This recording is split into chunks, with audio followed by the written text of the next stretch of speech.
시청자 여러분 안녕하십니까. 지금부터 정권의 안보 정도로 시작하겠습니다. 자, 이번 시간에는 말이죠. 이 KBS가 여론조사를 했는데 KBS가 이제 제대로 좀 방향이 쓴 것 같아요. KBS의 여론조사 내용을 보면은요. 모든 지표에서 그러니까 국민의힘, 그다음에 윤석열 대통령 지지율, 그다음에 이 정권 심판론이냐 안정론이냐 뭐 등등 대부분의 지표에서 국민의힘이 지금 앞서고 있습니다. 자, 그래서 이 내용을 여러분께 자세하게 좀 정리 분석해 드리도록 하겠고요. 자, 오늘 이제 결국 개혁신당, 이거 완전히 이제 결별 수순으로 들어간 게 아니라 결별이 돼버렸죠. 자, 이낙연, 지금 이제 위원장이 결별을 아침에 선언했고, 이어서 이준석이도 또 마찬가지로 입장을 밝혔습니다. 그런데 오늘 이준석의 이 발언 내용을 보면요. 조금은 달라지는 모양. 마음이야 달라지겠습니까? 그 뭐 생각과 마음이 그렇게 한순간에 그렇게 달라지지 않잖아요. 립 서비스, 입만 달라지는 거죠. 이재명이 닮아가는 것 같아요, 이준석이가. 자, 그래서 이준석의 이런 입장, 뭐, 진정성은 없어 보이는데, 위기 모면 전략이라고 저는 볼 수밖에 없고, 자, 그래서 그 내용을 여러분께 말씀드리도록 하겠고, 그리고 이러한 판국에서요, 지금 이제 문재인이가, 이 X계정이라고 하잖아요. 예. 트윗 계정에 올려서 그 이재명이가 사당하고 있는 거, 그리고 이제 이준석의 이 개혁신당, 이거 좀 깨지는 거, 이런 거 참 잘했다. 이런 좋아요를 눌러서 지금 논란을 이야기하고 있는 이런 상황입니다. 그러니까 요거는 좀 실수했다. 이렇게 또 도망가고 있어요. 야, 이런 이 문재인을 보면 참 이런 사람이 정말 대한민국의 대통령을 했다. 참 불행한 것 같아요. 자, 뭐 그래도 딱 5년 만에 끝났으니까 그나마 다행이 아닌가. 이런 생각이 듭니다. 자, 그래서 이러한 내용을 말씀을 드리도록 하겠고, 그 다음에 이제 조금 색다른 뉴스 중에 하나는요. 오늘 이재명의 습격범에 대한 오늘 이제 첫 재판이 열렸습니다. 이 첫 재판에서 그 당시 이제 7장짜리 의견서를 썼잖아요. 근데 이 의견서를 좀 공개를 해 줬으면 좋겠다. 이러한 입장을 내놨습니다. 자, 그래서 지금 이제 요 내용이 상당히 이제 뭐라 그럴까요? 지금 이제 의미를 좀 많이 갖는 것 같아요. 이제 시기적으로 보면. 자, 그래서 요 내용도 여러분께 자세하게 좀 설명을 해 드리도록 하겠습니다. 자, 그러면은요. 자, 우선 말이죠. 우선 여러분들께 말씀드리고 싶은 것은 맨 먼저 KBS 여론조사가 제일 큰 의미를 갖는 것이 아닌가. 이런 생각이 드네요. 그래서 KBS 여론조사 내용을요. 이 자료 화면과 함께 여러분께 이제 보도해 드리도록 했는데요. D-50일에서 여론조사를 실시를 했어요. 자, 이 KBS의 여론조사는요, 어디에서 이거를 여론조사를 했냐면요. 왜냐면 여론조사 기관도 굉장히 이제 중요하거든요. 자, 이게 이 KBS 한국 리서치 의뢰에서 조사했습니다. 15, 16, 17인데, 이번에는요, 이 표본이 통상적으로 한 1000명 되는데, KBS는 3000명을 대상으로 했어요. 그리고 이제 한국 리서치는 우리 대한민국의 간판급 여론조사 기관이 되겠습니다. 자, 그런데 이제 한국 리서치도 조금 문재인 정권 때는 이제 좌편향적 조사 결과가 나온다. 이런 평가를 받는 기관이 되겠습니다. 자, 그래서 여기에서 나온 내용을 보면은요, 제가 말씀을 드린 대로 정당 지지율이라든가, 그 다음에 이제 지역과 비례대표 어느 후보한테 어느 정당한테 저 표를 줄래? 이런 점에서는 이제 초접전 상태로 나와 있는데 어쨌거나 국민의힘에 좀 우세하다. 예, 그래서 이 정당 지지율에서는요, 이 국민의힘하고 민주당이 똑같이 37% 동률이 나왔고 개혁신당은 6%. 이게 15, 16, 17이니까요. 이 개혁신당이 있을 때 얘기예요. 그리고 이제 최대 승부처인 이제 서울에서는 국민의힘이 37, 민주당이 33. 그리고 충청권에서는 국민의힘이 37, 민주당이 38. 그래서 충청권은 민주당이 좀 앞서요. 강원, 제주의 경우에는 국민의힘이 41, 민주당이 36. 그리고 이제 국민의힘이 좀 앞서고, 그리고 이제 민주당이 앞서는 곳은 인천, 경기하고 광주, 전라 지역이 되겠습니다. 그리고 PK하고 TK 지역은 국민의힘이 우세합니다. 자, 그래서 요거를 이제 이러한 그 큰 흐름을 여러분께서 참고하시고 들어주시면 대단히 고맙겠다. 이런 생각이 들어요. 자, 그러면 맨 먼저 말이죠. 지역구 후보 누구한테 투표할래? 이제 표를 한번 보시죠. 자, 내일 선거라면 어느 정당한테 투표할래? 지역구입니다. 그랬더니 민주당이 34고요. 국민의힘이 33. 오차범위내에서 거의 비슷해요. 그런데 여기에서 말이죠. 지금 미정 이게 무려 24%가 됩니다. 그래서요. 민주당 후보는 40대하고 50대 그리고 호남에서 높고 국민의힘은 60대하고 70대하고 TK하고 PK에서 높아요. 그리고 10대의 경우에는요. 절반 5명은 아직 결정하지 않았다. 48%. 그리고 투표할 후보가 없다. 이게 9%예요. 그래서 지금 20대의 경우는 아직 표심이 굉장히 유동적이지 않냐. 아직 딱 확고한 이런 입장 정리가 안 되어 있는 것 같습니다. 자, 그 다음에는 여러분들, 이게 이제 중요한 건데, 그러면 앞에서는 이제 지역 의원이고요. 이번에는 이제 비례대표 의원. 누구를 뽑을래? 물어봤더니요. 그러니까 민주당이 추진하고 있는 이제 통합형 비례정당. 그러니까 쉽게 해서 민주당 쪽에 찍겠다가 28%, 그리고 국민의힘 쪽에 찍겠다가 30%, 5차 범인의 접전이에요. 그러니까 국민의힘이 비례정당도 앞서고 있습니다. 그런데 이 비례정당에서는 아직 결정하지 않았다가 압도적으로 높아요. 이거 26%나 이 비례대표 정당에서요. 예, 투표 아직 결정하지 않았거나 또는 투표할 후보가 없다. 이게 전부가 30% 정도 됩니다. 굉장히 높은 지금 이 투표가 되고 있습니다. 자, 그래서 지금 이제 민주당 지역구에게 투표하겠다는 응답자 중에서 75%는 민주당 비례정당에 찍고요. 국민의힘 지역구 후보자한테 찍겠다는 응답자의 85%는 국민의힘에 찍어요. 뭐 거의 뭐 그렇게 갈 수밖에 없겠죠. 자, 그 다음에는요, 요 또 도표를 하나 이제 또 여러분께 말씀을 드리겠는데, 이게 지금 이제 이 총선을 어떻게 인식하느냐 그랬더니요, 현 정부를 좀 도와줘야 되겠다. 이거는 40%인데 비해서 현 정부를 견제해야 되겠다. 이게 49%로 한 9% 정도 높습니다. 그리고요, 또 이 과반과 관련해서 민주당이 과반을 차지할 것이다. 이게 37%고요. 국민의힘이 과반이 될 것이다 라고 하는 것은 29%예요. 그래서 민주당 과반 가능성을 8%나 더 높게 보고 있습니다. 예. 자, 그리고요. 그리고 이제 조금 전에 말씀을 드린 대로 49대 40, 이 견제론과 이 심판론. 그런데 견제론은 50대 이하하고 호남, 그리고 진보층과 중도층, 그리고 이제 민주당과 녹색 정의당에서 높게 나타나고 있는 것이 특징이다. 예. 자, 그 다음에는요. 예, 그 다음에는 이제 윤 대통령의 지금 평가인데요. 긍정평가는 33. 예, 그래서 지난 12월 달 대비, 2달 전 대비 조금 떨어졌어요. 3%가 떨어졌고, 부정률이 올라갔어요. 5%나 61로 올라가 있습니다. 자, 그래서 요게 이제 윤 대통령이 이제 좀 더 지지율을 끌어올려야 되는 그 부담을 지금 안고 있는 상황이다. 자, 그러면요, 이 개혁신당에 대한 투표. 자, 요거는 이제 이미 이제 개혁신당이 지금 완전히 없어졌기 때문에 상황은 다르지만은 그래도 이게 완전히 없어진 건 아니고 다시 또 갈라졌잖아요. 그렇기 때문에 요 의미도 또 우리가 한번 짚어볼 필요는 있다고 저는 봅니다. 예. 자, 그래서 요 내용을 보면은 투표 의향이 없다가 74%나 높아요, 압도적으로. 이거 뭐 때문에 이게 투표 의향이 없냐? 이렇게 봤더니, 자, 총선용 한시적인 선거연합이다. 이게 제일 이유가 높고요. 그 다음에는 참여 인사가 마음에 들지 않는다. 이게 30%고. 그 다음에 양대 정당을 지지하기 때문에 이 신당은 지지 않는다가 17%예요. 그 다음에 투표할 의향이 있다는, 왜 투표할 의향이 있느냐?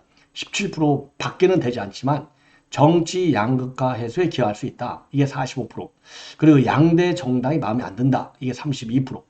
그 다음에 12%가 참여 인사가 마음에 든다. 이렇게 나와 있습니다. 예. 자, 그 다음에 이제 조국. 자, 이거 조국 신당. 조국 신당과 관련해서는요, 부정적으로 보는 인식이 압도적으로 높아요. 62%가 되겠습니다. 예. 그리고 긍정적으로 보는 것은 지금 27%밖에 되지 않습니다. 그 다음에 이제 비대위원장하고 그 다음에 한동훈 비대위원장의 경우에는요, 긍정이 46, 부정이 43. 그래서 긍정이 높은 가운데 뭐 좀 팽팽하다고 볼 수 있고, 이재명은요, 배 이상이나 부정평가가 높아요. 61이 부정, 긍정은 32밖에 되지 않습니다. 그래서 이 KBS 여론조사에 의하면 압도적으로 한동훈 위원장의 우세한 평가다. 그리고 국민의힘 우세다. 이렇게 결론을 내릴 수 있고요. 자, 한동훈 위원장에 대한 긍정평가는 60대, 70대, 그리고 영남, 국민의힘 지지층에서 높고, 부정평가는 30대, 40대, 그리고 호남과 진보층, 무당층에서 높게 나타나고 있습니다. 자, 그리고요, 지금 이재명의 경우에는요, 40대하고 광주, 전라도를 제외하고는 전체 연령과 지역에서 부정평가가 압도적으로 높게 나오고 있습니다. 자, 그래서 지금 이제 KBS가 이제 완전히 이제 경영진이 싹 바뀌면서 공정방송 쪽으로 돌아가고 있는데, 여론조사, 아니 뭐 이 한국 리서치 아주 좋은 여론조사 기업, 큰 여론조사 기관이니까요. 그리고 표본이 3천 명이나 되기 때문에 다른 여론조사 기관의 한 3배 정도가 되거든요. 그리고 응답률도 제법 높아요. 이런 점에서 본다면 나름대로 상당히 좀 뭐라 그럴까요? 조금은 믿음이 가는 이런 여론조사가 아니었나 이렇게 생각이 됩니다. 자, 이 정도로 여론조사 내용은 마치고요. 그래서 전반적으로는요, 지금 여론의 질이, 이 여론의 그 구조가 상당히 좋아지고 있다. 국민의 쪽으로. 그런데 아직도 50일이 남아있기 때문에 방심은 금물이다. 그러니까 한동훈 위원장이 이 플래카드 거는 것조차도 철저하게 검증을 해서 이 논란을 야기하지 않도록 하는 게 좋겠다. 이런 그 지시를 좀 내리기까지 했지 않습니까? 예. 자, 그래서 지금 이제 개혁신당과 관련해서 여론조사. 이제 지금은 이제 이재명의 이준석의 개혁신당하고 그리고 이제 이낙연의 새로운 미래. 요렇게 이제 여론 조사가 또 세밀하게 나누어지겠죠. 자, 그래서 이 개혁신당의 이준석이는 오늘 참다운 마음이다. 국민에게 사과한다. 누구를 비판할 생각은 없다. 그리고 할 말이 많은데 애초에 각자 주장과 해석이 엇갈리는 모습이 국민들 보시기에 눈살을 찌푸려지는 일이고 본인이 성찰을 많이 해야 되겠다라고 얘기하고 있는 점이 특이하다. 본래의 이준석 이 말하는 톤하고는 이 부분이 좀 달라요.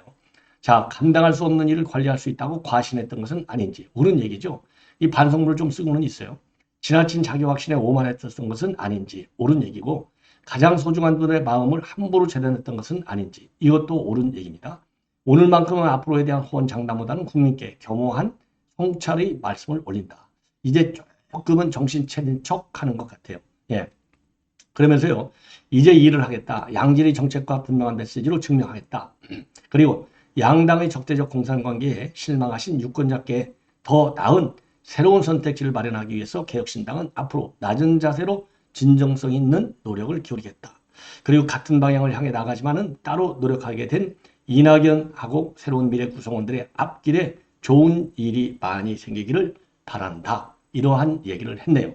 자, 이 정도로 이제 이준석의 이런 발언 내용은 이제 조금 성찰 모드가, 왜냐하면 먼저 돌을 던진 게 이준석이잖아요. 아니, 이낙연하고 김종민이가 나간 상태에서 자기에게 유리한 이 안건 2개를 그냥 번개처럼 빵빵빵 도장 찍고 결론을 이 방매유 딱 두드리고 통과시킨 거잖아요. 이거 이재명의 민주당 이 다수당을 편파하고 똑같은 일을 하고 있는 거예요.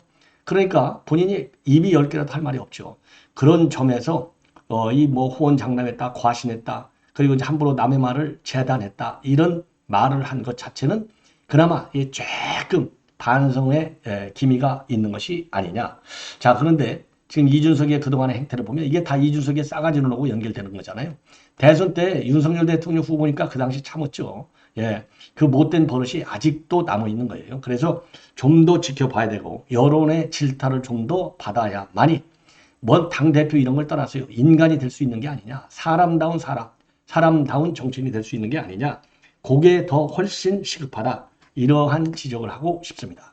자, 이번에는요, 이 문재인이가 이 트윗 계정에 좋아요를 눌러갖고 오늘 난리가 났어요. 자, 이게 문재인 맞잖아요. 이 사진이랑 뭐 자기가 19대 대통령이라고 딱 써 있지 않습니까? 여기 좋아요, 마음에 들어요가 좋아요잖아요. 뭐냐? 이게 이제 그 해시태그 운동이 필요하다. 그러면서 해시태그 운동이니까 앞에 해시태그를 딱 달고 이준석이 사기쳤다. 이준석 사당화, 이재명 사당화, 합의 깬 건 개혁식당, 6억 6천 슈킹검 이준석, 창당 합의 깬 건 이준석, 이낙연 향해 격한 모습, 통합의 모습에 맞지 않아. 이러한 이 해시태그를 가지고 이 트위터 계정에 글이 올라왔는데 여기에다가 좋아요 이렇게 눌러서 오늘 난리가 났어요. 자, 왜냐하면 시기적으로 보면은 지금 굉장히 민감한 시기지 않습니까? 예. 그런데 전직 대통령이라고 하는 사람이 이런 거 올린다? 여러분들 이해가 되겠습니까? 안 되죠. 예. 자, 그리고 결국 이제 당이 깨졌잖아요. 자, 이러한 상황에서 이런 문재인이가 이렇게 좋아요 누르니까 이제 난리가 난 거죠. 예. 자, 이거는 제가 의도적으로 좋아요를 누른 거예요. 그러니까 이재명이가 지금 친문들을 완전히 내치고 공천 학살을 하고 있지 않습니까? 그러니까 지금 친문들은 그 위에 자기가 딱 전직 대통령으로 딱 폼을 잡고 있는데 자기 밑에 있는 휘하, 이 부하들을 갖다가 전부 다 이 탈락시킨다? 이 문재인도 사람이니까 기분 나쁘겠죠. 그러니까 자연스럽게 이건 이재명 사당화, 죽는 기로 갔구나. 이거 좀 욕 좀 해야 되겠다. 그러니까 아예 그냥 작심하고 좋아요를 눌렀는데 여론이 확 또 안 좋게 돌아가니까 이게 논란이 커지고 그러니까 슬그머니 이거 실수했어요. 그래서 좋아요를 취소했다고 합니다. 참 기가 막힌 일이 벌어진 거예요. 예. 자, 이번에는요, 이 김동연이가 지금 이 김동연, 이 경기지사죠. 김동연 경기지사가요, 오늘 이제 페북에 글을 올린 것이 상당히 또 언론에 초점이 되고 있어요. 자, 지금 이제 하위 명단 20% 통보가 돼서 지금 난리가 나고 있지 않습니까? 이거 공천 잡음에 지금 완전히 휩쓸리고 있어요. 여기를 갖다가 결리 사의에 빗대서 비판하고 있어요. 결리, 즉 이익을 보면 의를 생각하라, 올바름을 생각하라 이거예요. 근데 지금 이게 그러니까 이재명이를 직격하는 거예요. 이재명이는 이익이 되는 것을 찾아가면서까지 딱 거기에 지금 하고 있지 않습니까? 그러니까 이거를 비판하는 겁니다. 그래서 이제 병리평, 옛날에 이제 회개하겠다. 이때는 이제 결리망의, 그러니까 이로움을 보니까 의로움을 잇는다. 이렇게 해서 이제 그때 이제 또 비판했는데 오늘은 결리사의를 가지고 이재명이를 비판하고 있어요. 그래서 민주당이 위기다. 예, 민주당이 위기다. 제가 이거 한번 제가요, 글을 한번 참고적으로 보여드리고 말씀을 드리는 게 좋을 것 같아요. 자, 민주당의 위기입니다. 공천 과정에서 민심이 떠나면 회복이 어렵습니다. 누구를 배제하는 공천이 아니라 국민 평가에 맡기는 누구든 경선을 해야 합니다. 어부지리 시간은 이미 지났습니다. 지금이라도 결리사의의 자세로 돌아갑시다.